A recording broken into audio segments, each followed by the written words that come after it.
There are certain stories people watch and eventually forget. Then some stories stay alive inside the mind long after they end.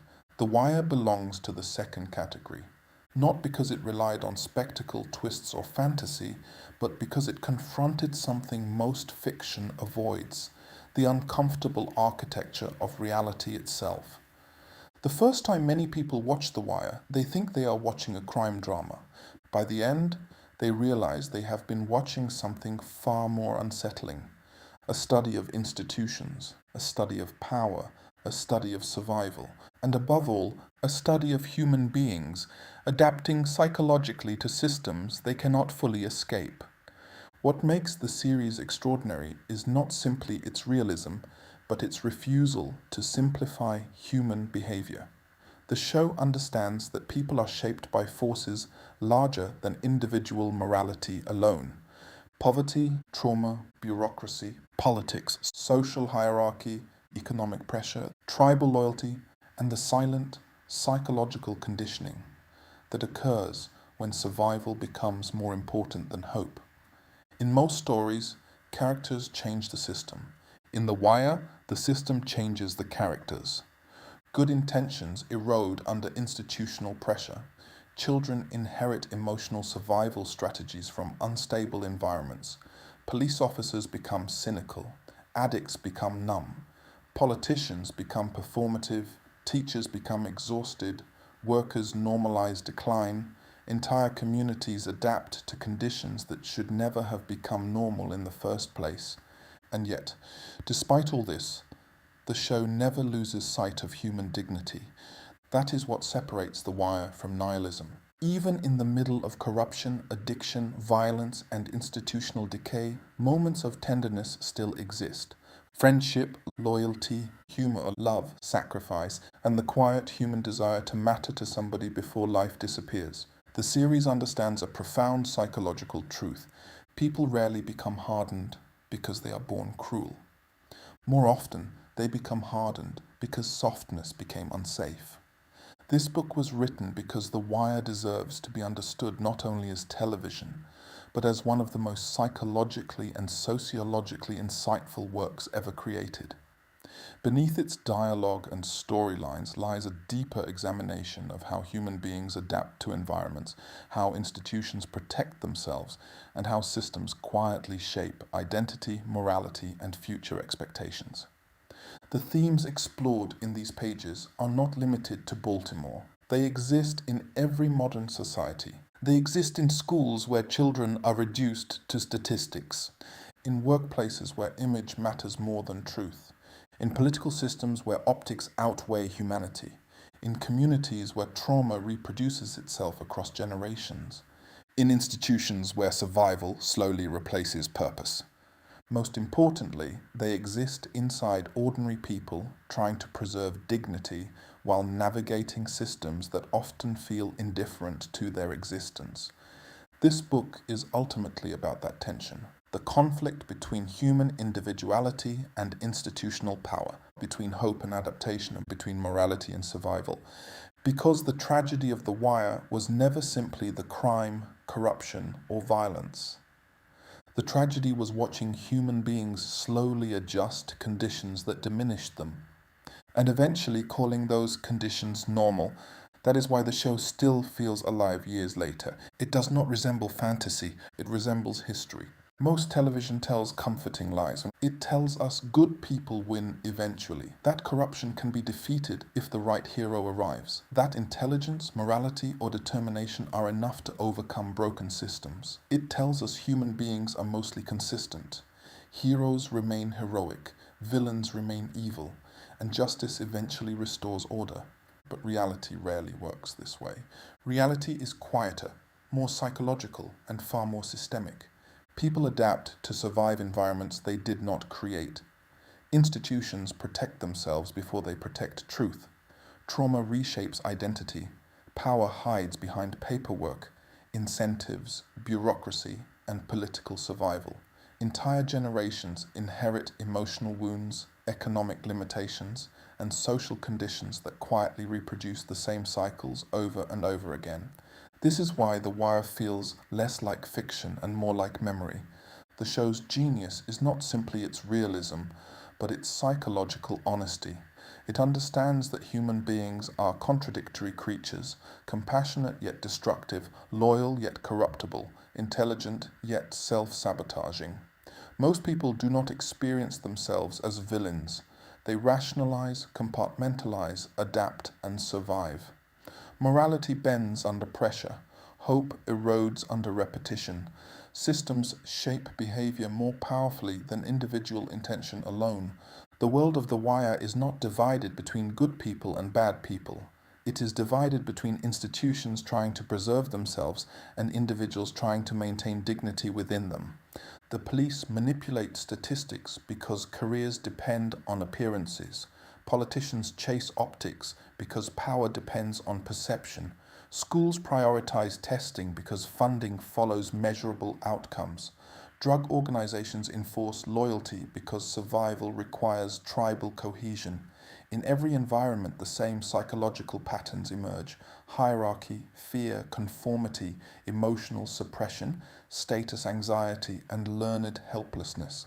What makes the series so devastating is that nobody fully escapes these forces. Not the addict trying to survive shame and loneliness. Not the detective slowly consumed by cynicism. Not the child adapting to violence before adolescence. Not the worker trapped inside economic decline. Not even the reformers who begin with genuine moral purpose. Again and again, the show reveals a difficult truth. Systems often outlive the people trying to change them. That truth feels painful because it reflects modern life itself. Most human beings today live inside vast institutional structures they cannot fully control. Governments, corporations, schools, economies, bureaucracies, social classes, digital systems, political narratives. These structures shape opportunity, identity, emotional health, and future expectations long before individual choice enters the picture. Yet people continue to search for meaning, belonging, dignity, and hope. That tension is the emotional core of The Wire. This book is not simply about television, it is about psychology, power, trauma, identity, institutional behavior, and the invisible systems that shape human life. It is about why certain people lose hope while others adapt, why dysfunction becomes normalized, why loyalty often overrides morality, why do people defend systems that harm them, why trauma reproduces itself across generations, and why societies continue repeating patterns even when the damage is obvious to everyone involved. Most importantly, it is about understanding that the game in The Wire is not limited to Baltimore. The game exists wherever institutions value survival over truth, where human beings are reduced to metrics, where children inherit instability as identity, where bureaucracy exhausts resistance, where belonging requires conformity, where people slowly stop believing change is possible. The tragedy of The Wire is not that the system is broken. The tragedy is that the system is functioning exactly as it was conditioned to function, and that may be the most realistic story ever told. Chapter 1: Systems Overpowering Individuals. What The Wire understands better than almost any show is this: human beings do not live as isolated individuals. They live inside systems, and systems have their own survival instincts. And that idea changes everything psychologically, because most people are raised on a myth. Work hard and you'll succeed. Tell the truth and you'll be rewarded. Do the right thing and institutions will support you. One courageous person can fix corruption. But in reality, institutions often punish disruption, even when the disruption is morally correct. Institutions develop self-preservation instincts. A person can feel empathy, a system cannot. Over time, institutions become machines optimized for survival.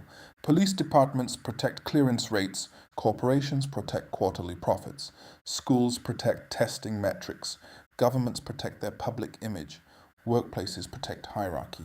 The original human purpose gets replaced by the maintenance of the institution itself. Psychologically, this creates a conflict between personal morality versus institutional incentives. And incentives almost always win. That's because human beings adapt their behavior to survive socially and economically. If telling the truth gets you punished enough times, your nervous system learns truth is dangerous. If obedience gets rewarded, silence keeps me safe. This is conditioning, learned helplessness, when effort stops feeling meaningful. One of the deepest psychological ideas reflected in The Wire is learned helplessness. This concept came from psychological research showing that when people repeatedly experience failure despite effort, punishment despite good intentions, lack of control over outcomes, they slowly stop trying to change their situation, even when opportunities later appear. The terrifying part is, people don't always realize this is happening to them. It becomes internalized as cynicism, numbness, passivity. That's just how life is. Emotional exhaustion. You see this constantly in The Wire. Cops stop believing reform matters. Teachers stop believing students can escape. Addicts stop believing recovery is possible. Workers stop believing loyalty matters. Young kids stop imagining futures outside the game. The system doesn't merely control behavior, it reshapes imagination. That's the psychologically devastating part. The destruction of agency. Humans need agency. The belief, my actions can meaningfully affect my future. Without agency, motivation collapses. But systems often reduce agency in invisible ways. Unstable wages, impossible bureaucracy, social class barriers, corruption, chronic stress, lack of mobility, public humiliation, surveillance, economic precarity. Over time, people stop making long-term decisions and shift into survival mode. Survival psychology changes cognition itself. Short-term thinking increases. Risk-taking increases. Emotional regulation worsens. Aggression becomes adaptive. Impulsivity rises. Hope declines. This is why The Wire never portrays people as simply lazy or evil. The show understands that environments alter mental functioning. A person trapped in chronic instability psychologically narrows their world to, how do I survive this week? Not, how do I build a meaningful life over 20 years? Institutional conditioning changes identity. One of the darkest truths in the show. People eventually become psychologically shaped by the systems hurting them. Police become cynical. Teachers become emotionally detached. Drug dealers normalize violence. Politicians normalize manipulation, not because they were born corrupt, but because adaptation is necessary for survival inside the institution. This resembles what psychologists call normalization. Humans can normalize almost anything if exposed long enough. Dysfunction, corruption, humiliation, violence, inequality. Eventually, abnormal conditions begin to feel ordinary. That's why people inside broken systems often defend the very structures harming them. Because psychologically, identity becomes tied to the institution. Belonging feels safer than rebellion. Uncertainty feels terrifying. So people protect systems even while suffering under them. Let's build a realistic composite story inspired by the psychological truths The Wire explores. Marcus, the good worker. Marcus grows up in a struggling industrial neighborhood. His father worked at a shipping yard for 30 years. Hardworking, reliable, proud. Marcus is taught, if you work harder than everyone else, life will reward you. So he believes in the system. He avoids gangs, finishes school, gets a warehouse job at 21. At first, he feels hopeful, the first crack in the illusion. The company constantly praises team culture. But Marcus notices managers lie about safety reports. Injured workers get quietly pushed out. Overtime is manipulated. Promotions go to connected people, not competent ones. Still, he keeps believing, if I stay honest, I'll move up. Then one winter, an older worker gets injured because broken equipment wasn't repaired. Marcus reports it honestly. Management calls him difficult. Suddenly, shifts get reduced. Supervisors become cold. Co-workers avoid him. Promotion opportunities disappear. Psychologically, Marcus experiences moral injury. The shock of discovering institutions punish integrity. Adaptation begins. At first, Marcus resists, but rent is due. His mother needs medication. His younger brother needs help. So slowly he adapts. He stops reporting problems, stops speaking up, stops caring, not because he became evil, because survival became more important than principles. This is institutional conditioning. His nervous system learns. Compliance reduces pain. Learned helplessness takes hold. Years pass. Marcus notices something changing inside himself. He becomes emotionally flat. At work, he says, "It is what it is." At home, he drinks more, sleeps less, loses ambition, stops imagining a different future. His friends talk about starting businesses or going back to school. Marcus immediately dismisses it. None of that works for people like us. This is learned helplessness, not dramatic despair, not crying, just the slow death of possibility. What makes this so tragic is Marcus is not unintelligent. He sees the corruption clearly, but systems create exhaustion, and exhausted people stop resisting. By 40, he trains younger workers to stay quiet, repeats the same cynical advice older workers gave him, protects the system unconsciously, discourages hope because hope now feels dangerous. The institution reproduces itself through broken people. That is one of the deepest truths in The Wire. Why audiences connect to this so deeply? Even people who never lived in Baltimore recognize this psychologically, because almost everyone has experienced smaller versions, being punished for honesty, realizing talent doesn't guarantee success, watching bureaucracy override humanity, feeling trapped economically, adapting to toxic environments, lowering expectations to avoid disappointment. The show resonates because it exposes a painful truth. Many people are not failing because they are weak. They are surviving systems designed to preserve themselves first. And over time, survival can quietly transform a person's beliefs, personality, morality, and sense of possibility. Chapter 2. Nobody is fully good or evil. One of the most psychologically accurate things about The Wire is that it understands a difficult truth. Most human beings are not purely good or evil. They are adaptive. People become mixtures of survival instincts, trauma, ego, love, fear, loyalty, shame, ambition, insecurity, moral compromise. And almost nobody experiences themselves internally as "I'm the villain." That's what makes the characters feel frighteningly real. Most fiction simplifies morality because it's emotionally satisfying. Heroes are noble, villains are corrupt, but real psychology is far messier. Human beings are experts at rationalization, self-justification, compartmentalization, and selective empathy, moral flexibility. People often do harmful things while maintaining a positive self-image. Why? Because the mind protects identity. If someone saw themselves as completely evil, the resulting guilt and psychological conflict would become unbearable. So the brain creates narratives. I had no choice. Everybody does it. I'm protecting my family. The system is already corrupt. At least I'm better than other people. The world forced me into this. These narratives reduce cognitive dissonance, the mental discomfort caused by acting against one's values. Compartmentalization, separating morality into different worlds. One of the biggest psychological mechanisms in The Wire is compartmentalization. People mentally divide life into separate moral zones. A drug dealer may genuinely love his grandmother. A corrupt cop may sincerely care about victims. An addict may deeply want to protect children. A violent man may still feel loyalty and tenderness. The mind separates business from personal morality. This is psychologically common.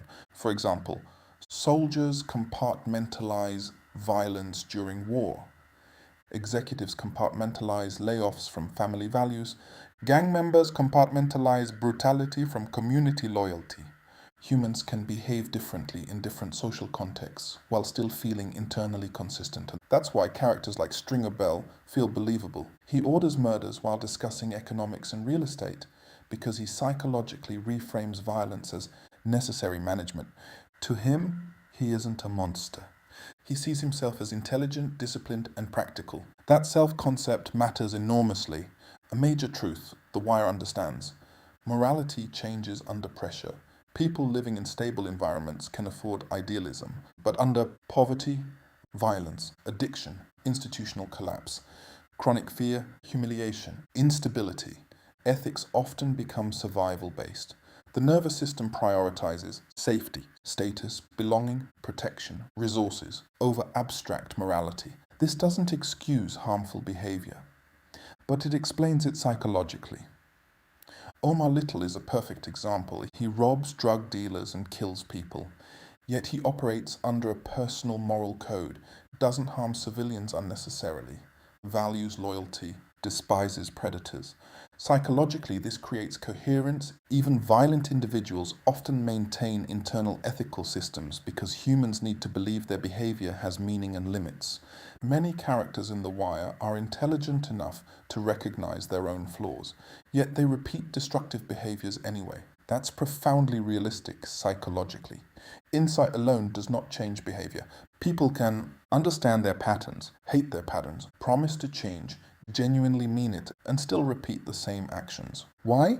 Because behavior is often driven less by logic than by emotional conditioning, identity or trauma, habit loops, unresolved shame, nervous system regulation.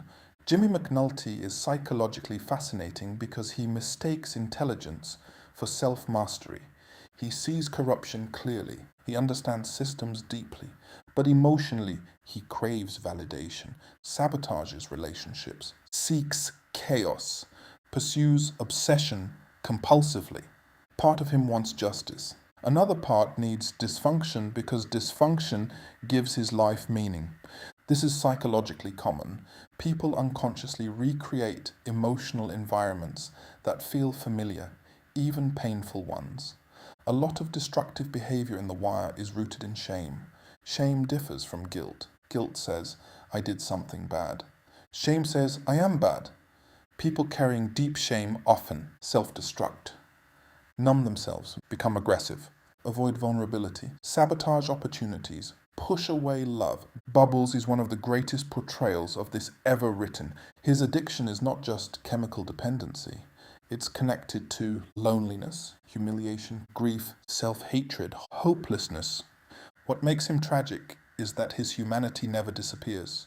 Even at his worst end, he wants dignity, connection, forgiveness, purpose. That duality is psychologically real. Most damaged people still carry a desire for goodness underneath survival behaviors.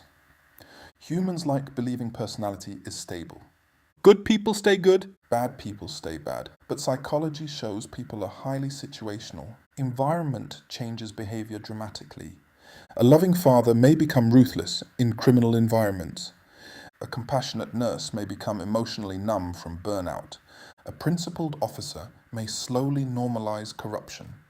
This is why The Wire feels authentic. Characters evolve according to pressure, not according to simplistic morality. The show understands. People adapt psychologically to the worlds they inhabit. Daniel, the provider. Daniel grows up poor but close with his family. His mother works 2 jobs. His older brother joins a gang and dies young. Daniel promises himself, I'll never become that. He's smart, quiet, protective. At 19, he gets a job delivering packages, but the pay barely covers rent. Then his mother gets sick. Medical bills pile up. Eviction notices appear. His younger sister depends on him. Daniel feels trapped. A co-worker offers him extra money for transporting stolen electronics. Daniel refuses at first, but eventually he rationalizes, I'm not hurting anybody directly. It's temporary. I'm doing this for family. This is how moral compromise usually begins, not with evil intent, but with justification under pressure. The brain reframes behavior to protect identity. Daniel still sees himself as responsible, caring, moral, and in many ways he is. Over time, Daniel becomes deeply involved in organized theft. But psychologically, he separates his life into compartments. At home, loving son, protective brother, kind uncle. At work, cold, intimidating, emotionally detached. He never thinks, I'm a criminal. Instead, he thinks, I do what's necessary. That distinction matters psychologically. Most people create moral boundaries that allow them to preserve self-respect.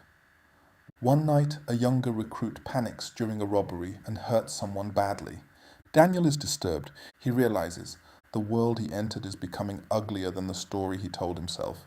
But now he feels trapped. The money supports his family. Legitimate work pays too little.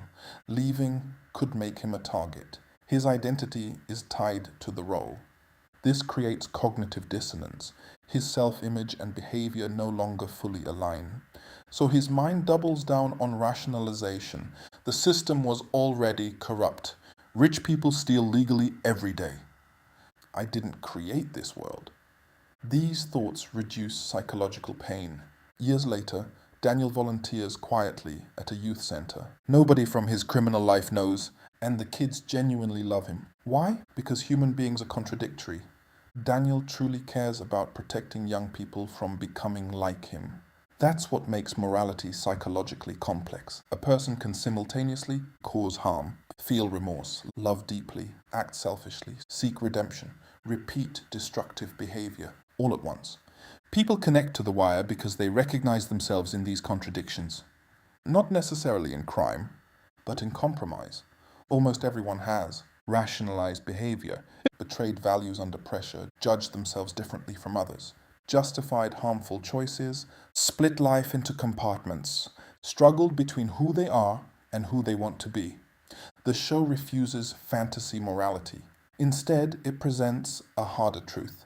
Human beings are capable of tenderness and cruelty simultaneously, and often the line between good person and damaged person is thinner than society wants to admit. Chapter 3 captures how the environment shapes identity. One of the most devastating truths in The Wire is this: children do not simply grow into who they are, they adapt to who their environment requires them to be. That idea sits at the center of developmental psychology, trauma research, and sociology, and Season 4 shows it with almost painful accuracy. The show rejects the comforting myth that identity is purely individual. Good kids make good choices. Bad kids become criminals. Instead, it shows something psychologically darker and more realistic. Environment quietly trains the nervous system, shapes emotional development, and teaches children what kind of person they must become to survive. Human personality is not created in isolation. A child's brain develops through repeated exposure to stress, safety, chaos, affection, violence, opportunity, humiliation, predictability, fear, belonging. The brain constantly asks, what behaviors keep me safe here? And then it adapts accordingly. That adaptation becomes identity. In stable environments, children are often rewarded for emotional openness, patience, long-term planning, trust, creativity, self-expression. But in violent or unstable environments, entirely different traits become adaptive. Children may learn emotional suppression prevents vulnerability, aggression prevents victimization, hypervigilance prevents danger, reputation creates safety, distrust prevents betrayal, numbness reduces pain. The tragedy is these behaviors make sense in context. That's what The Wire understands so deeply. The children are not irrational, they are adapting intelligently to unstable environments. A child raised around unpredictability often develops hypervigilance. Hypervigilance means the nervous system stays constantly alert for threats. Psychologically, this can look like reading facial expressions obsessively, reacting aggressively to disrespect, difficulty relaxing, trouble concentrating in school, emotional explosiveness, sleep problems, suspicion toward others. To outsiders, this behavior may look bad. But neurologically, the brain is prioritizing survival over learning. A child cannot fully focus on algebra if their nervous system believes danger is always near. This is why trauma researchers often say traumatized children are not misbehaving. They are adapting. Many boys in harsh environments learn early. Vulnerability is dangerous. So emotions become buried. Fear becomes anger. Sadness becomes silence. Shame becomes toughness. Over time, emotional suppression becomes masculine identity itself. This is psychologically significant because suppressed emotion does not disappear. It leaks out through violence, addiction, emotional numbness, impulsivity, dissociation, self-destruction. Characters like Michael Lee embody this perfectly. Michael becomes psychologically hardened, not because he lacks emotion, but because emotion became unsafe. His environment teaches trust gets exploited, weakness gets punished, dependence creates danger. So emotional detachment becomes survival armor. One of the deepest psychological wounds children experience is repeated humiliation. This can come from poverty, neglect, unstable parenting, social exclusion, public embarrassment, feeling disposable.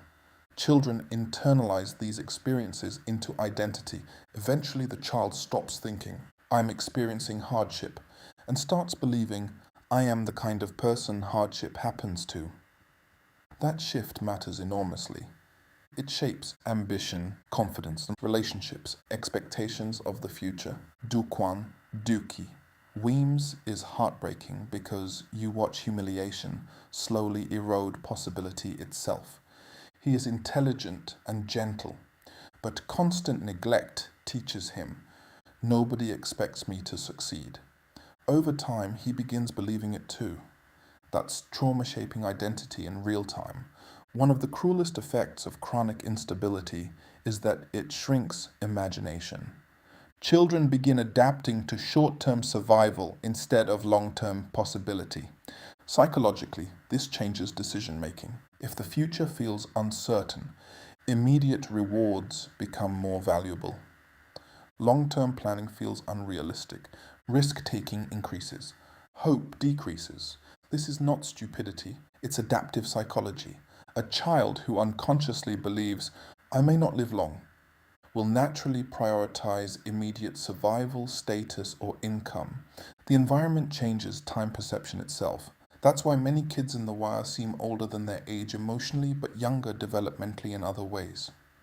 They are forced into adult survival psychology before emotional maturity fully develops. Children don't just absorb environments individually. Peer groups reinforce adaptation. In dangerous environments, toughness earns respect. Fearlessness earns protection. Emotional sensitivity invites targeting. Reputation becomes currency, and so identity becomes performative. Young boys especially may learn to project aggression, emotional coldness, dominance, even when internally afraid. Over time, the performance hardens into personality. The mask becomes the self. Jamal, don't look weak. Jamal grows up in a neglected apartment complex. His mother works nights. His father is absent. Arguments, police sirens, and instability are normal background noise. As a child, Jamal was naturally soft-hearted. He likes drawing, he cries easily, he wants approval. But by age 8, he learns something important: crying attracts humiliation. Older boys mock weakness. Teachers assume aggression. Adults are overwhelmed and emotionally unavailable. So Jamal begins adapting. The nervous system changes. Walking home from school, Jamal constantly scans his surroundings. Who's outside? Who's watching? Which groups are nearby? By age 10, his nervous system rarely fully relaxes. At school, he struggles with concentrating, reacts strongly to disrespect, interprets neutral behavior as threatening. Teachers label him disruptive. But psychologically, Jamal's brain is operating in defense mode. Survival has become more important than learning. One afternoon, another student embarrasses him publicly. The laughter devastates him. That night, Jamal realizes fear equals vulnerability. The next day, he attacks the boy aggressively. Suddenly, things change. People stop mocking him. Other kids respect him. He feels safer. His environment rewards aggression. So aggression grows, not because violence feels good, because violence reduces fear. This is adaptive conditioning. At 13, Jamal's cousin is killed. At home, nobody discusses grief openly. The neighborhood treats mourning almost mechanically. Stay strong. Jamal feels overwhelming sadness, but he suppresses it. Over time, sadness transforms into numbness. Numbness transforms into anger. Anger transforms into identity. People now describe him as cold, hard, dangerous. But internally, much of that hardness began as protection against pain. Jamal once imagined becoming a graphic designer, but year after year he watches. Talented people fail.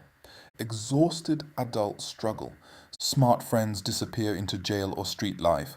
Schools lower expectations. Gradually, his imagination shrinks. By 16, he no longer thinks, "What do I want from life?" He thinks, "How do I avoid humiliation and survive?" That psychological shift is devastating. The environment has shaped his identity around survival instead of growth. Years later, Jamal is feared in his neighborhood, but occasionally, around children, glimpses of his younger self appear. He encourages a kid's artwork, protects younger boys quietly, pays for groceries for an elderly woman. Why? Because the original self never completely disappeared. It became buried beneath adaptation. That's one of the deepest truths The Wire understands. Many people who appear hardened are carrying identities shaped by environments that punished softness and rewarded survival behaviors. People connect deeply to this theme because they recognize how the environment shaped them too. Not always through violence, sometimes through family dynamics, class, school culture, religion, workplaces, social expectations, humiliation, emotional neglect, and everyone is shaped by what their environment rewards and punishes. And that's why The Wire feels less like fiction and more like observation. It understands that identity is not formed in a vacuum. Human beings become adaptations to the worlds they survive in. Chapter 4: Institutional Self-Preservation. One of the most psychologically unsettling things about The Wire is that it understands this. Institutions behave like living organisms, not literally, but psychologically and socially. They develop survival instincts, defense mechanisms, and self-protective behavior patterns very similar to those of individuals. And once an institution becomes focused on preserving itself, truth slowly becomes secondary. That's the terrifying realism at the center of the show. Most people grow up believing institutions exist primarily to fulfill their stated purpose. For example, police exist to reduce crime, schools exist to educate, journalism exists to tell the truth, politics exists to serve the public. Corporations exist to provide value. But over time, many institutions shift psychologically from fulfilling purpose to preserving stability, reputation, funding, and hierarchy. Why? Because institutions are made of human beings whose livelihoods, identities, status, and security depend on the institution surviving. That changes behavior dramatically.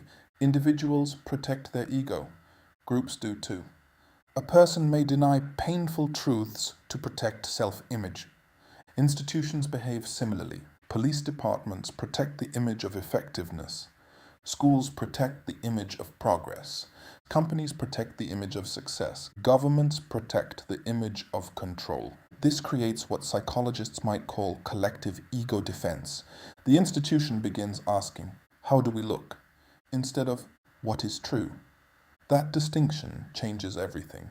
In The Wire, crime statistics become more important than actual public safety. That's psychologically realistic. Numbers create emotional distance from reality. A declining statistic can psychologically reassure leadership. Things are improving. Even when people on the ground know conditions are worsening. This happens because metrics often become substitutes for truth.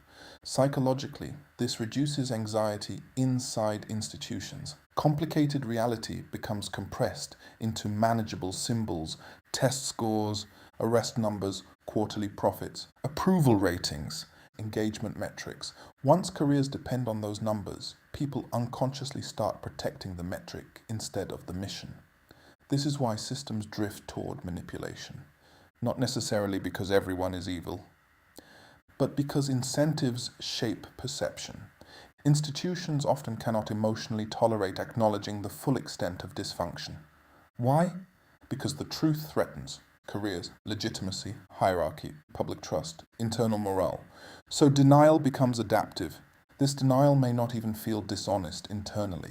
People selectively notice information that protects institutional identity.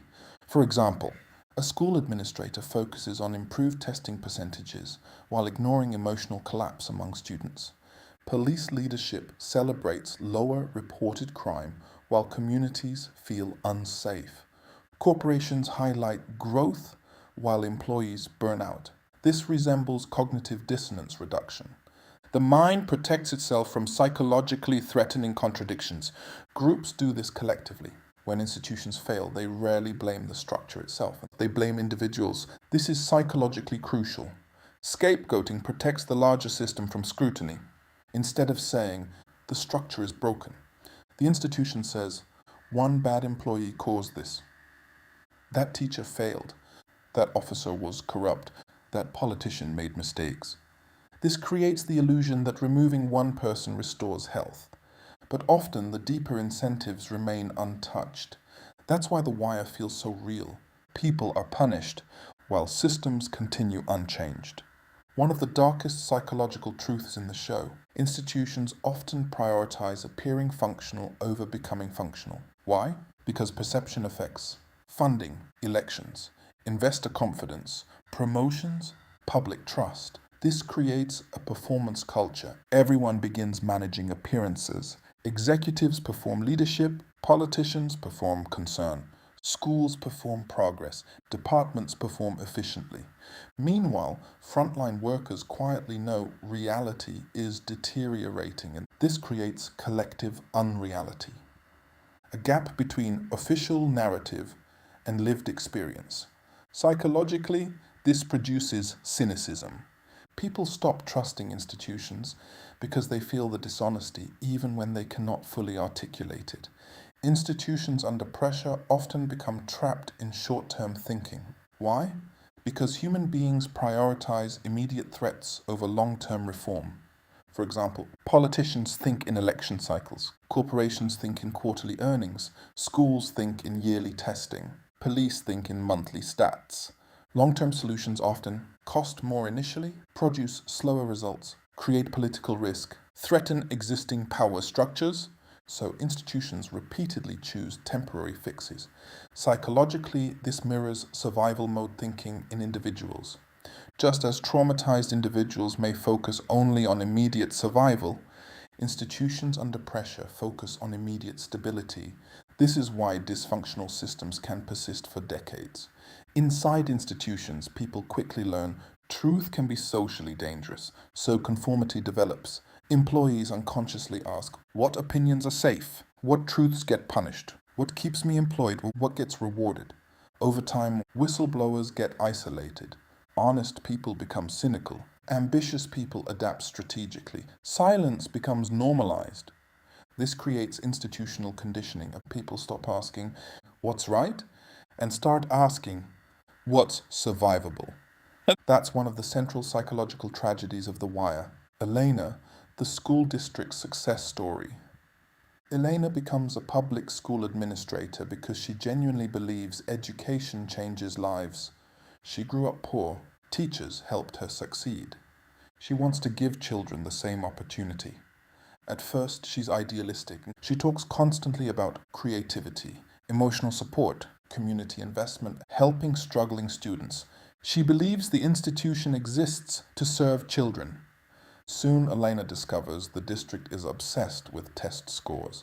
Funding depends on performance metrics. Politicians want measurable improvements. Supervisors want positive press. Meetings slowly stop focusing on are children learning and shift toward how do we improve the numbers. At first, she resists. She argues traumatized children need counseling. Teachers are overwhelmed. Standardized testing distorts education. Her supervisors politely dismiss her concerns. One tells her, you have to be realistic. Over time, Eleanor notices who gets promoted. People who avoid controversy. People who produce favorable reports. People who protect the district's image. Not necessarily the most ethical people. Her nervous system adapts. She begins softening criticism in meetings, avoiding difficult truths publicly, reframing problems in optimistic language. not because she suddenly became dishonest, but because institutions train survival behavior. Psychologically, she starts compartmentalizing. I can still help students while playing the game. 1 year test scores rise significantly. The district celebrates publicly. News articles praise reform success. But Elena knows the hidden reality. Teachers quietly narrowed the curriculum. Struggling students were deprioritized. Emotional needs were ignored. Weaker students were subtly pushed out of testing categories. The institution protected the metric, not the children. Yet everyone participates in the performance because the alternative threatens jobs, funding, public reputation, political careers.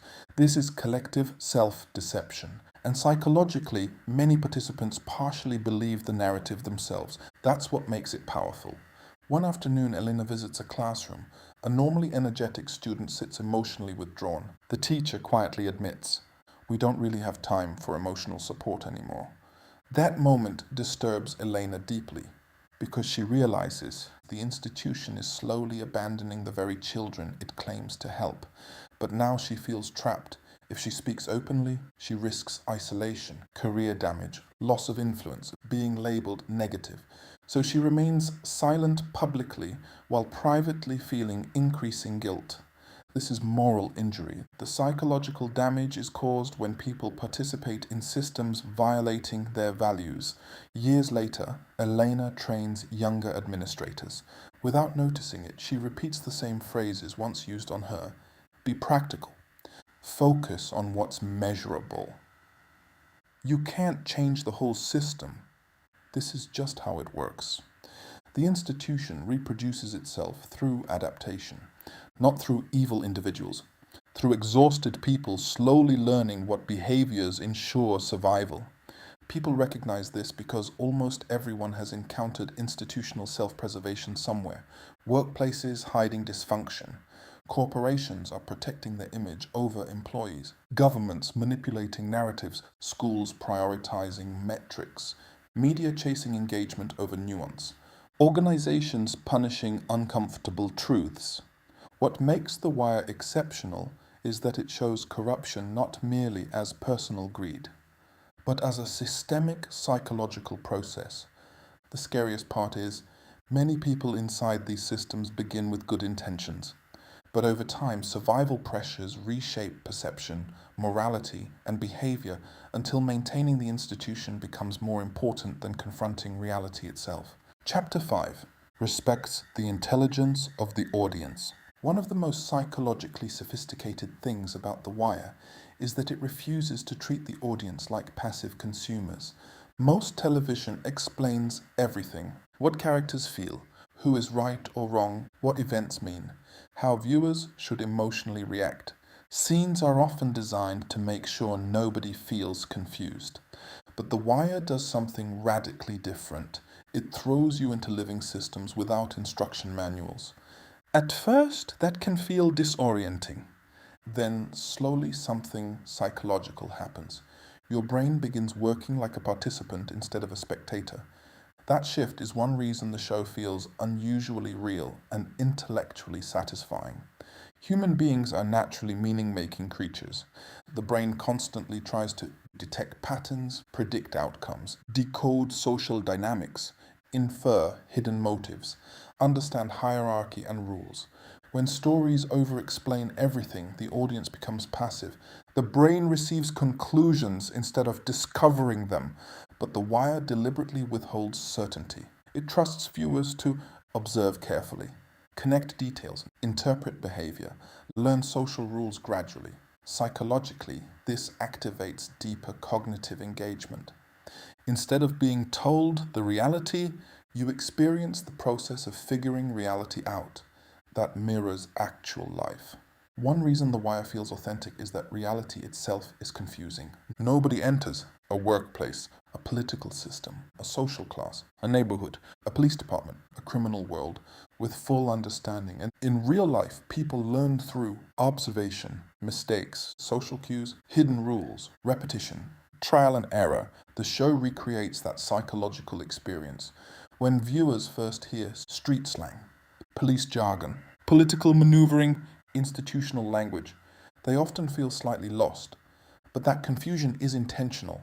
The audience experiences the same orientation process that real people experience when entering unfamiliar systems. That creates immersion because the viewer's brain is behaving naturally, trying to decode the environment. Humans are wired to enjoy discovering patterns. This is connected to dopamine and cognitive reward systems. When your brain solves a hidden connection, a social hierarchy, an unspoken rule, a character's motivation, it creates psychological satisfaction. The Wire constantly rewards delayed understanding. For example, a small conversation becomes an important episode later. A passing detail reveals institutional corruption. Subtle body language exposes emotional conflict. Hidden incentives slowly become visible. The audience earns understanding rather than receiving it instantly. That creates intellectual respect. And psychologically, people value conclusions they arrive at themselves more than conclusions handed to them. Most television signals emotions loudly. Dramatic music, explanatory dialogue, emotional speeches, obvious moral framing. The Wire often does the opposite.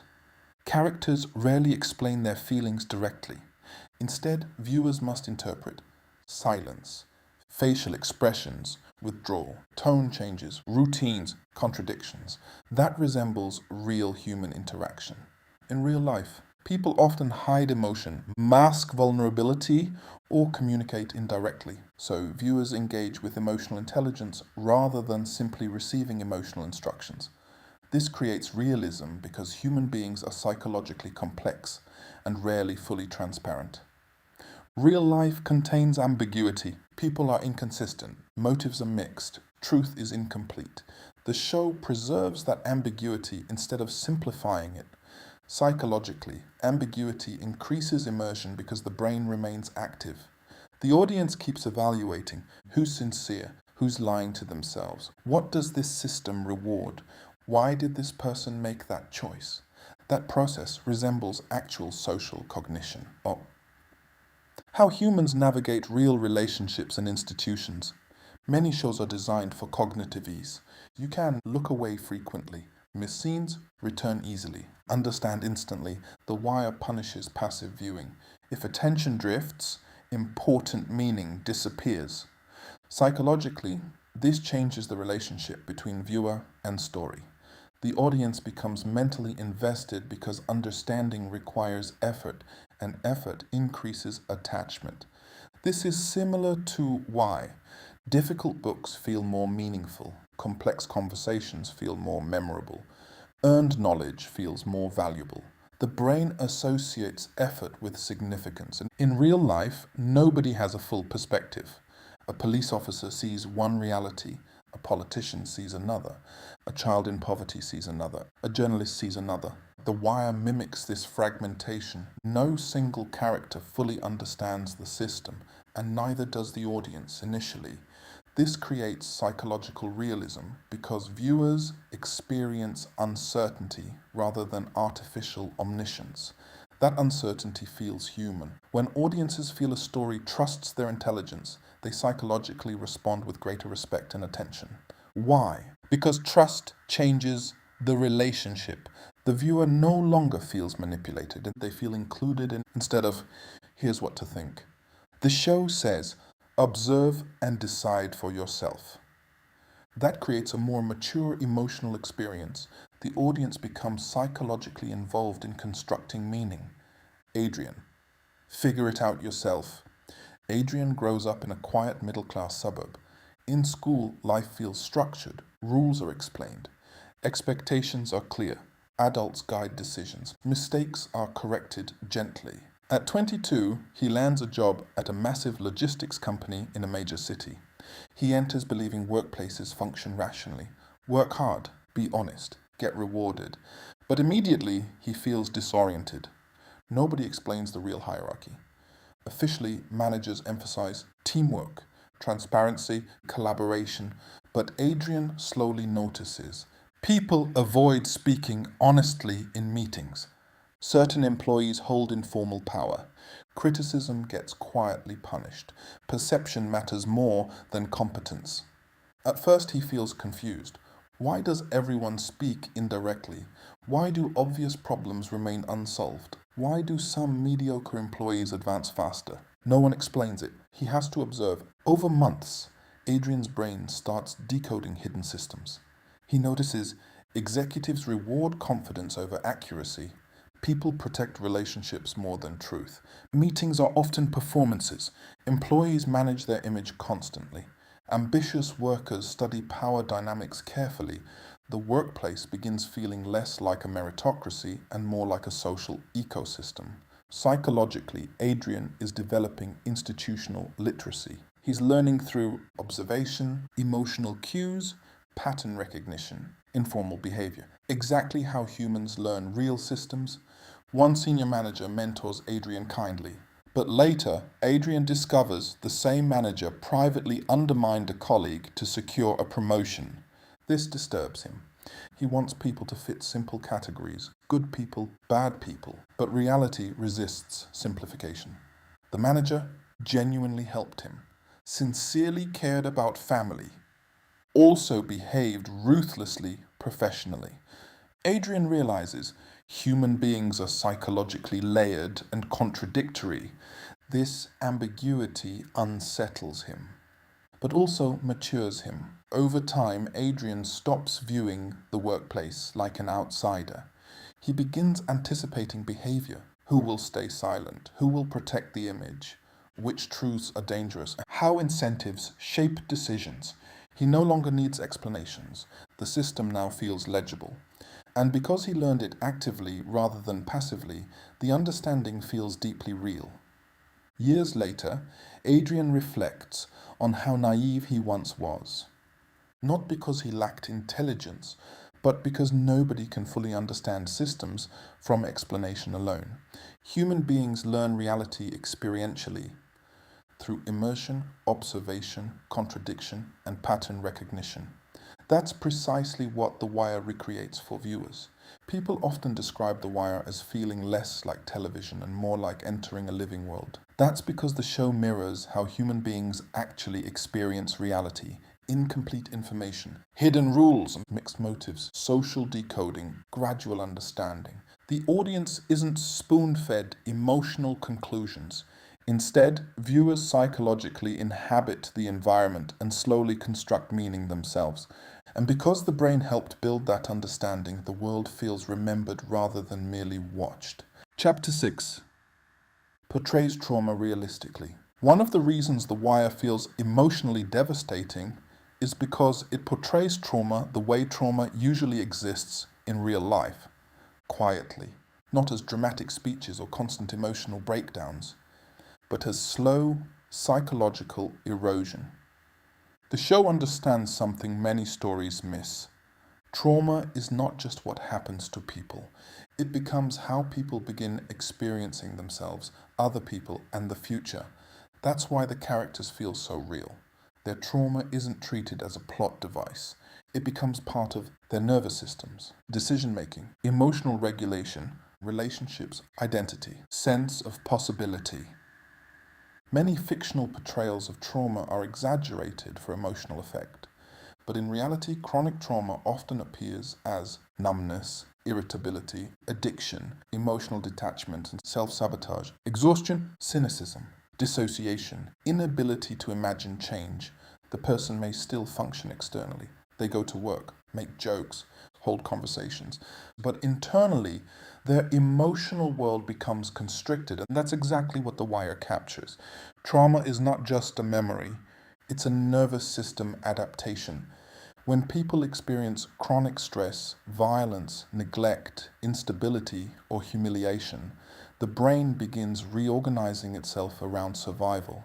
The nervous system becomes focused on detecting threats, avoiding pain, emotional protection, short-term coping. Over time, this can produce hypervigilance, emotional shutdown, impulsive behavior, difficulty trusting, chronic anxiety, rage reactions, emotional numbness. The key psychological truth: these reactions are often adaptive responses to overwhelming environments. The person isn't crazy. Their brain learned survival patterns that no longer fit a healthy life. One of the most misunderstood trauma symptoms is numbness. People often assume traumatized individuals should appear visibly emotional, but many become emotionally muted instead. Why? Because feeling deeply becomes psychologically dangerous if pain becomes constant. The nervous system reduces emotional sensitivity to survive.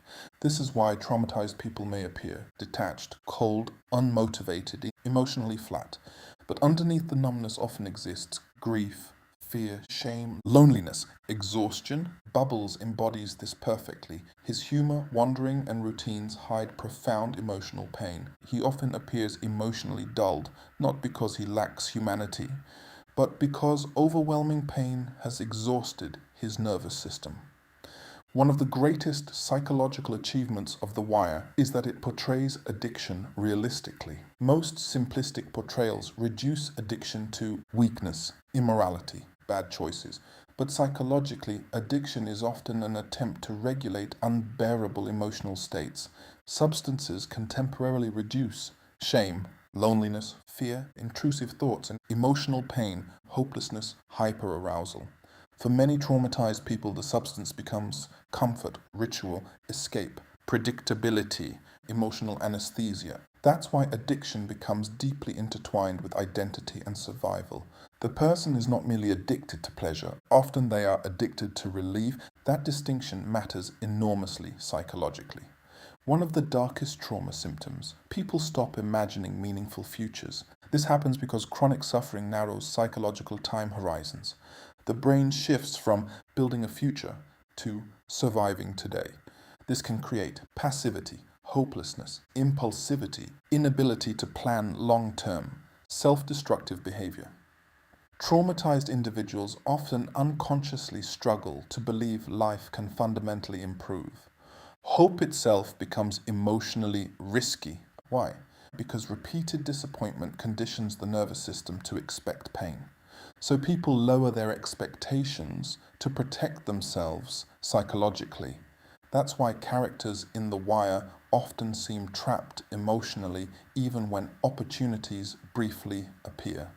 A painful truth about trauma. People often repeat behaviors that harm them, not because they enjoy suffering, but because suffering becomes psychologically familiar. Human beings unconsciously seek emotional environments that match internal identity. Someone raised in chaos may feel uncomfortable in stability. Someone conditioned by neglect may distrust kindness. Someone carrying shame may sabotage opportunities. This is why recovery is psychologically difficult. Healing requires more than stopping harmful behavior. It requires developing an entirely new internal relationship to safety and identity, hope, vulnerability, self worth. The police characters in The Wire also portray trauma realistically. Chronic exposure to violence, death, corruption, bureaucracy, unpredictability creates cumulative psychological strain, and this often does not appear as a dramatic collapse, but as cynicism, emotional detachment, dark humor, alcoholism, failed relationships, irritability, loss of meaning.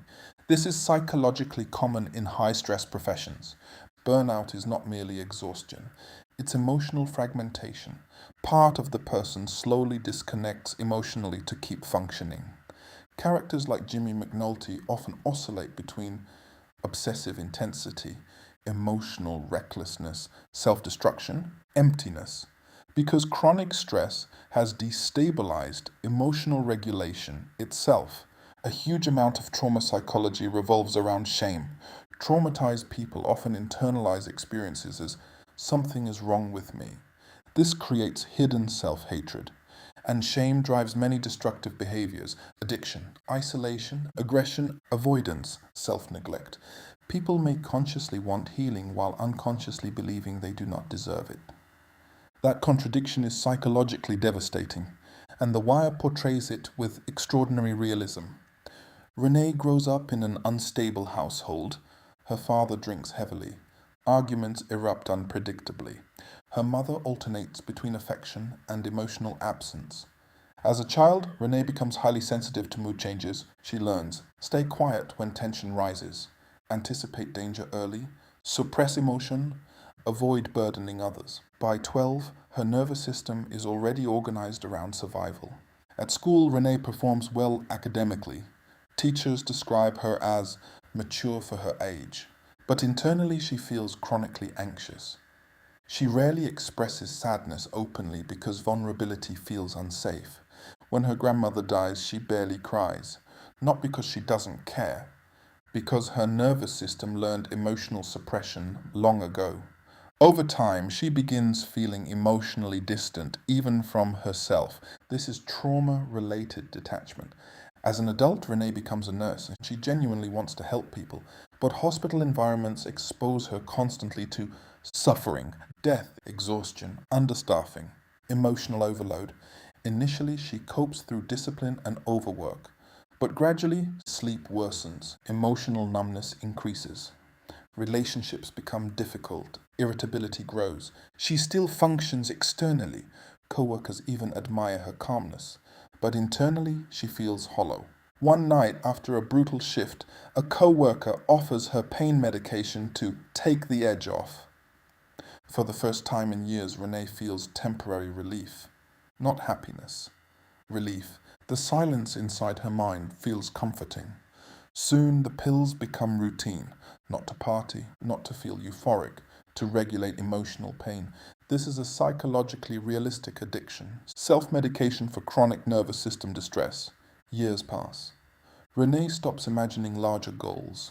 She no longer thinks, what kind of life do I want? She thinks, how do I get through the week? Trauma narrows existence into survival cycles. Her routines become mechanical. Work, isolate, numb, repeat. Friends think she's simply tired, but psychologically, she's deeply fragmented. Part of her still wants connection and healing. Another part no longer believes either is possible.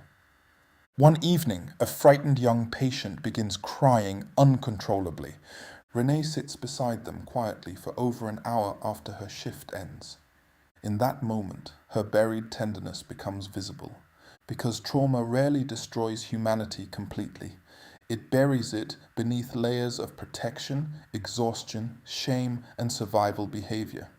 That's what makes realistic trauma portrayals so emotionally painful. The person often still contains compassion, sensitivity, longing, goodness underneath the adaptation. People connect to The Wire because it portrays trauma without romanticizing it or simplifying it. The show understands trauma is not always dramatic. Sometimes it looks like going emotionally numb, expecting disappointment, losing the ability to imagine change, sabotaging yourself quietly, surviving instead of living, carrying shame for years, functioning externally while collapsing internally. And that realism feels painfully familiar to many people because modern life itself often produces chronic stress, emotional exhaustion, isolation, and psychological survival states. The show recognizes that many damaged people are not weak. They are human beings whose nervous systems adapted to environments that demanded survival long before healing ever felt possible. Chapter 7 shows how power really works. One of the most unsettling truths in The Wire is that it understands power almost exactly the way it operates in modern society. Power is usually not loud, it is procedural. Most fiction portrays power through dramatic individuals, dictators, masterminds, violent villains, corrupt kings. But in real life, power often works through budgets, meetings, metrics, staffing decisions, legal language, policy, bureaucracy, incentives, paperwork. And psychologically, that kind of power is far more difficult to fight because it feels impersonal and invisible. No single person appears fully responsible, yet entire lives are shaped by it. That's why The Wire feels so disturbingly realistic. Human beings naturally look for visible causes. We prefer stories where one bad person causes the problem, because psychologically that feels manageable.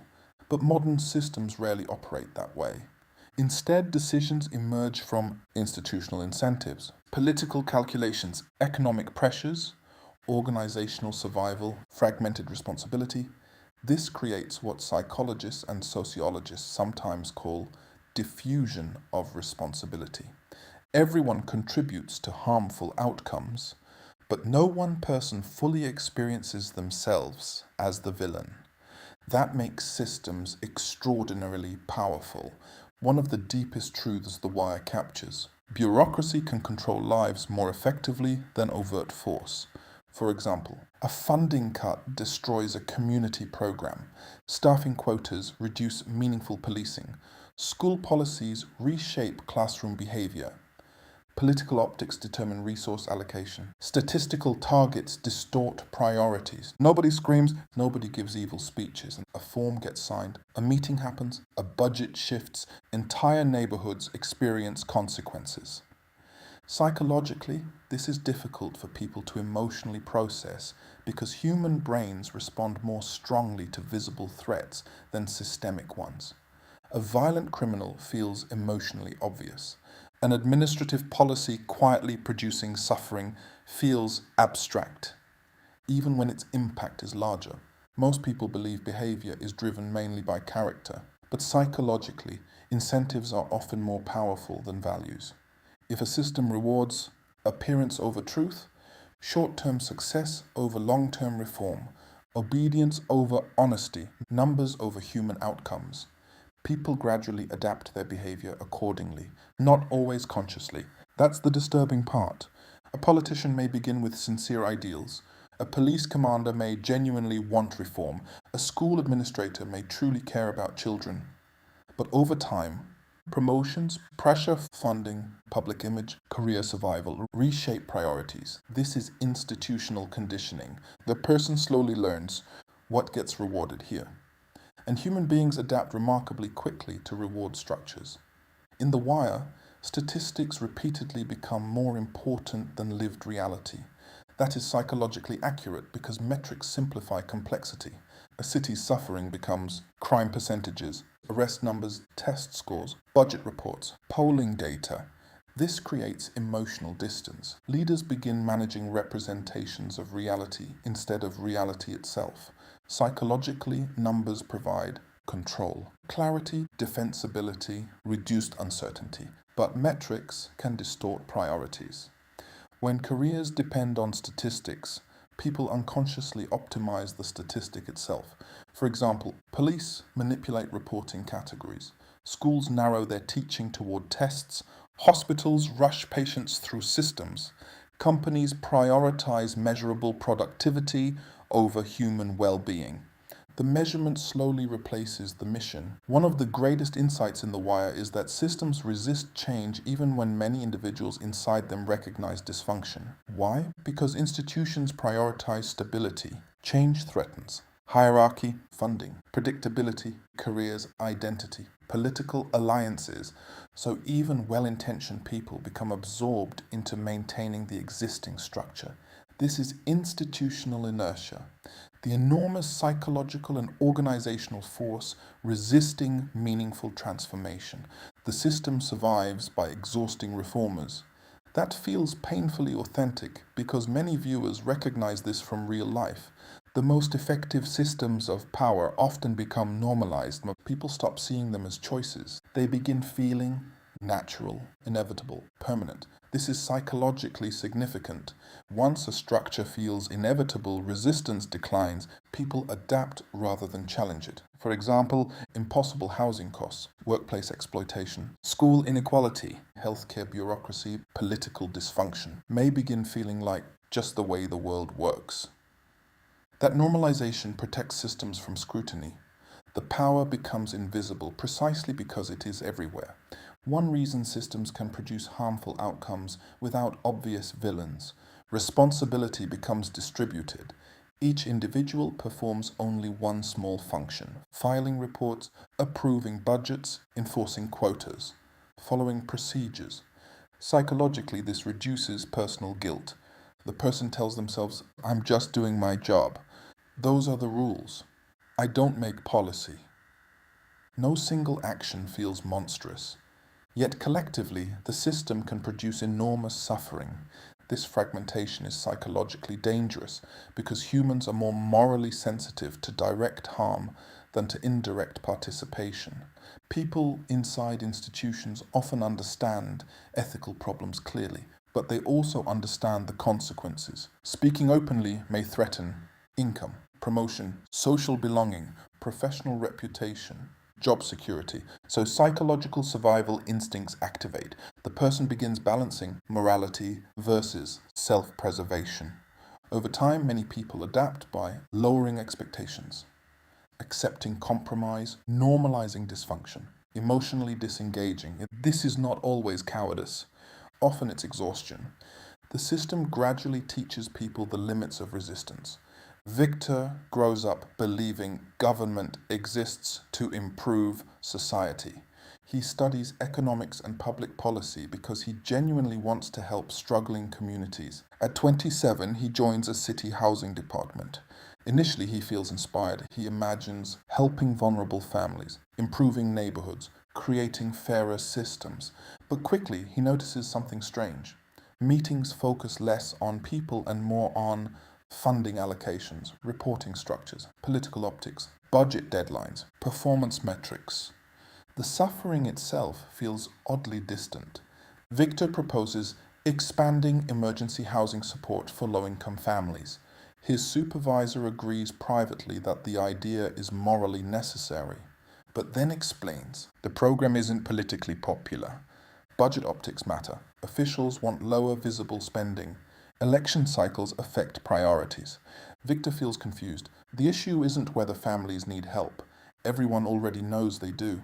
The real question is, what is politically survivable? That realization unsettles him deeply. Months later, the department celebrates improved housing numbers publicly. News outlets praise progress. But Victor knows the hidden truth. Qualification standards quietly changed.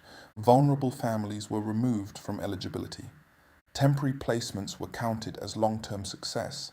Difficult cases were deprioritized because they hurt metrics. Officially, the system improved. In reality, many people became more unstable. The institution protected the appearance of success. Victor keeps pushing internally for reform. At first, co-workers admire his idealism, but gradually he notices subtle resistance. Invitations stop coming. Supervisors become cautious around him. Ambitious colleagues distance themselves. His proposals disappear into endless review processes. Nobody openly attacks him. The system simply absorbs and neutralizes pressure. This is psychologically important. Modern institutions often suppress change passively rather than violently. Exhaustion becomes the enforcement mechanism. Years pass. Victor slowly changes. He starts using bureaucratic language automatically. Resource limitations, stakeholder concerns, manageable outcomes. The human suffering becomes psychologically abstract. Not because he stopped caring, because constant exposure plus institutional pressure create emotional distancing, and this protects him psychologically, but it also changes him. One afternoon, Victor visits a housing shelter during winter. A mother quietly asks why her family lost eligibility despite following every rule. Victor knows the real answer. The city altered reporting criteria to improve public metrics, but he cannot explain the entire machinery to her, so he gives a procedural response. Walking away, he feels profound shame because he realizes he has become part of the system he once believed he would change. Years later, Victor trains younger employees. Without realizing it, he repeats phrases older officials once told him. You have to be realistic. Change takes time. Politics complicates everything. This is how the process works. The institution reproduces itself through adaptation, not because every participant is malicious, but because survival inside the structure slowly reshapes perception, language, and emotional response. People connect deeply to this aspect of the wire because modern life often feels controlled by invisible systems rather than obvious villains. Most people have experienced moments where policy mattered more than humanity. Metrics mattered more than reality. Procedure overruled morality. Bureaucracy exhausted change. Institutions protected themselves first. The show understands a disturbing truth. Modern power often does not crush people dramatically. It wears them down administratively. And because the process is slow, procedural, and emotionally fragmented, people gradually adapt to systems they once believed they would resist. Chapter 8 mirrors social hierarchy and tribal behavior. One of the deepest psychological truths in The Wire is that every institution eventually becomes a tribe, whether it's drug crews, police departments, unions, political offices, schools, newsrooms. The same human patterns emerge repeatedly: loyalty, hierarchy, insider language, status competition, protection of the group, punishment for betrayal, fear of exclusion. The setting changes. Human psychology does not. That's why the worlds in The Wire feel so believable. They operate the way real human groups have operated for thousands of years. Human beings evolved in small social groups where survival depended on belonging. For most of human history, being excluded from the tribe could mean death. So the brain evolved to care intensely about status, reputation, loyalty, acceptance, hierarchy, social identity. Modern society looks sophisticated on the surface, but psychologically, humans still organize themselves tribally. A police unit, political office, gang, or corporation may appear modern, yet underneath, ancient social instincts are still operating. That's what The Wire captures so accurately. People often underestimate how psychologically powerful belonging is. Humans do not merely want connection, they need it. Belonging provides emotional safety, identity, protection, meaning, status, predictability. Even dysfunctional groups can satisfy these needs. That's why people remain loyal to corrupt institutions, abusive workplaces, violent gangs, toxic political movements, destructive peer groups. Outsiders often ask, why don't they just leave? Psychologically, leaving a tribe can feel like losing identity, community, protection, purpose. The fear of exclusion is incredibly powerful. Every group in The Wire develops a hierarchy.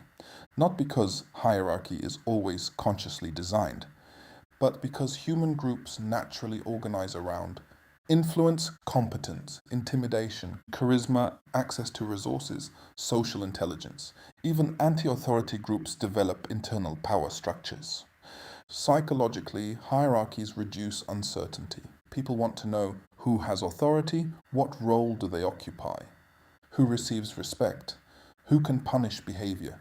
This stabilizes group dynamics, but it also creates constant status anxiety. In tribal environments, reputation matters enormously. Why? Because reputation determines protection, influence, opportunities, trust, survival.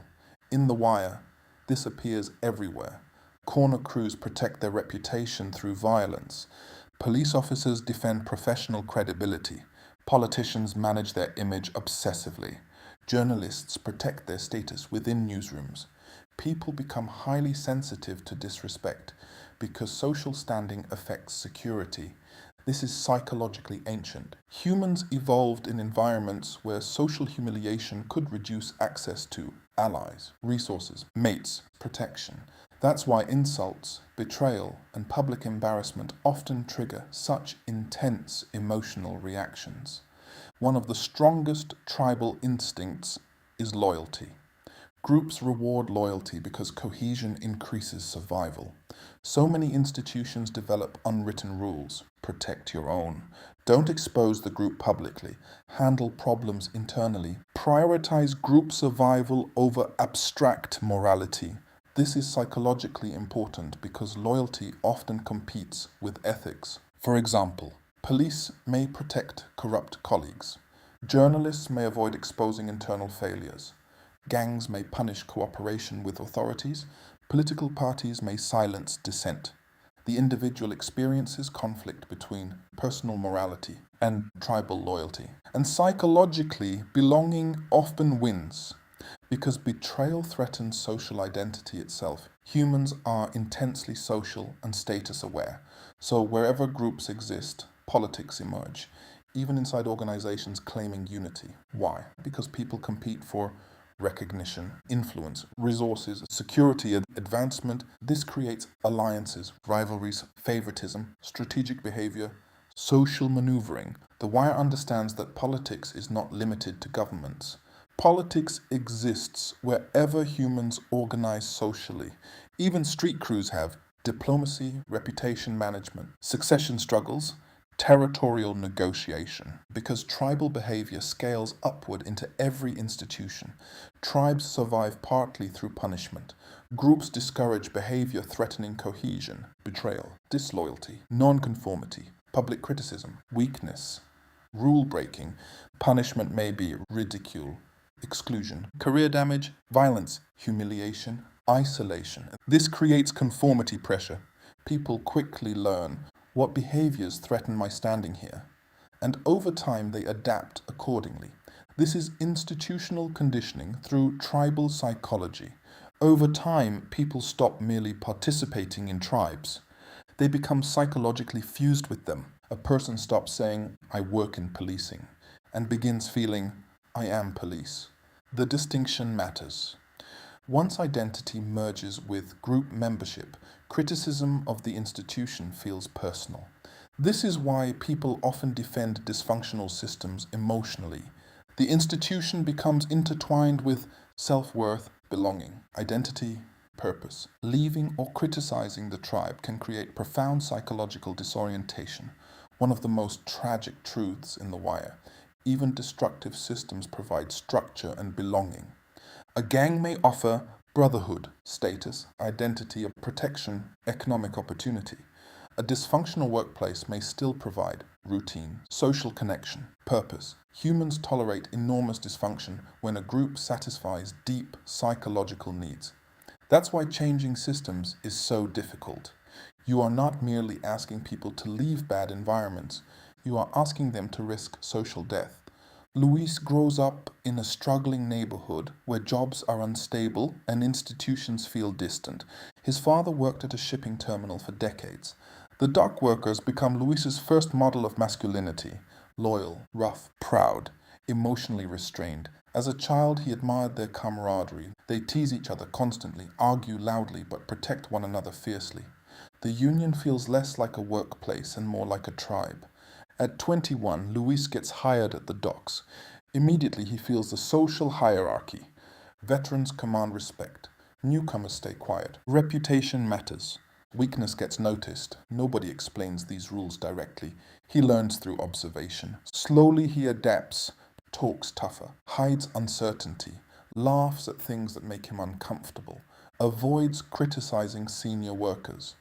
Psychologically, belonging becomes rewarding. For the first time in years, he feels protected, respected, included. The tribe gives him identity. One evening, Luis notices co-workers manipulating shipping records connected to illegal smuggling. At first, he feels disturbed, but older workers explain everyone benefits. The industry is dying. Management already exploits them. This is how survival works now. More importantly, the group expects silence. Luis experiences tribal conflict, personal ethics versus belonging and loyalty. Psychologically, this is incredibly difficult because rejecting the group risks exclusion, humiliation, isolation, economic instability. So he rationalizes participation. "I'm protecting my people." Years pass. Luis becomes deeply embedded socially. The dock workers are no longer co-workers. They are his friends, his emotional support system, his identity, his social world. He begins defending behaviors he once questioned, not because he became inherently corrupt, because group identity reshaped perception. Now, criticism of the union feels like criticism of family. This is tribal fusion. One younger worker eventually cooperates with investigators. The reaction inside the docks is immediate. Hostility, ridicule, social exclusion. Nobody says we are enforcing tribal discipline, but psychologically, that's exactly what's happening. The group punishes betrayal to preserve cohesion and identity. Luis joins the condemnation publicly, but privately he feels conflicted, because part of him understands the younger worker was morally correct, yet another part fears what that truth would mean for the tribe itself. Years later, Luis reflects on how much the doc shaped him psychologically. He realizes he changed the way he spoke, the way he expressed emotion, on what he considered acceptable, what he defended, what he ignored. The tribe rewired his identity gradually, not through force, through belonging. People connect deeply to this aspect of the wire because everyone lives inside tribes to some extent. Workplaces, friend groups, political identities, online communities, professions, families, social classes. And most people know the feeling of wanting acceptance, fearing exclusion, adapting behavior to group norms, protecting their side, staying silent to preserve belonging.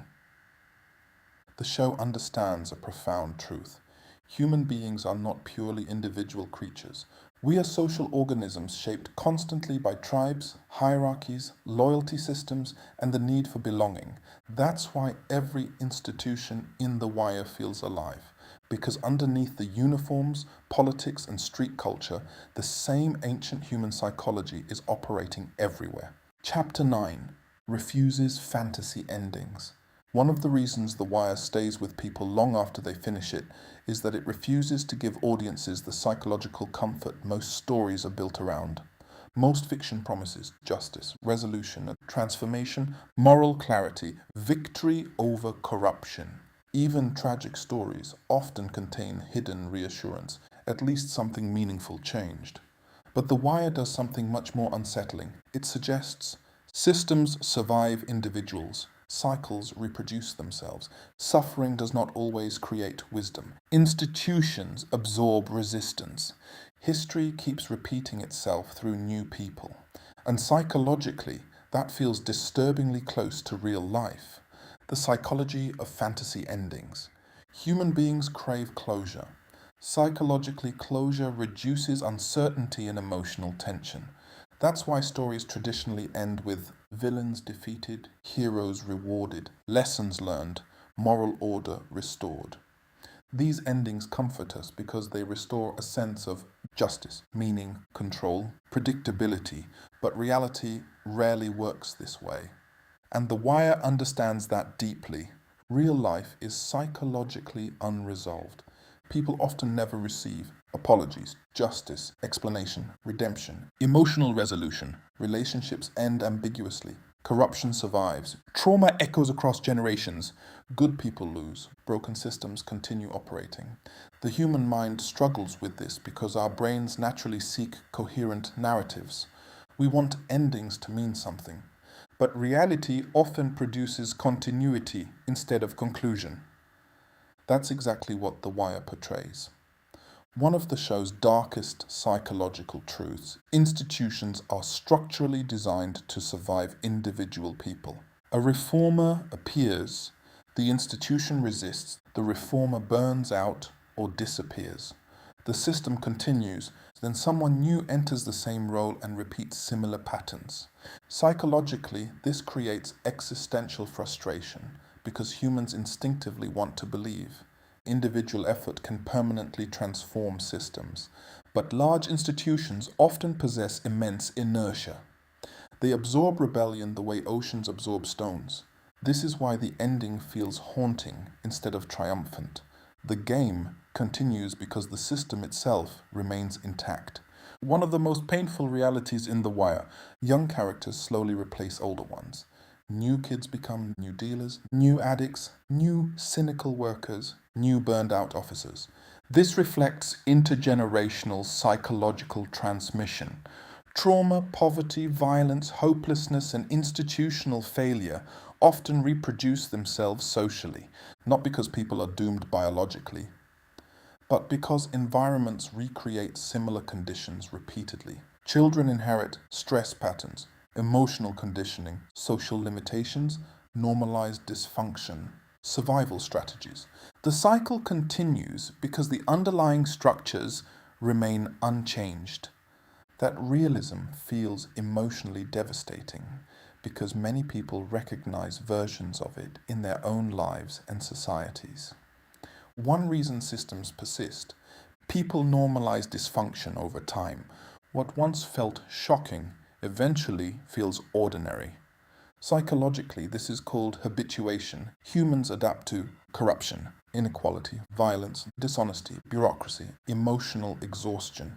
Eventually, people stop expecting transformation and they shift from how do we fix this to how do we survive inside this. That shift is psychologically tragic because it lowers collective imagination itself.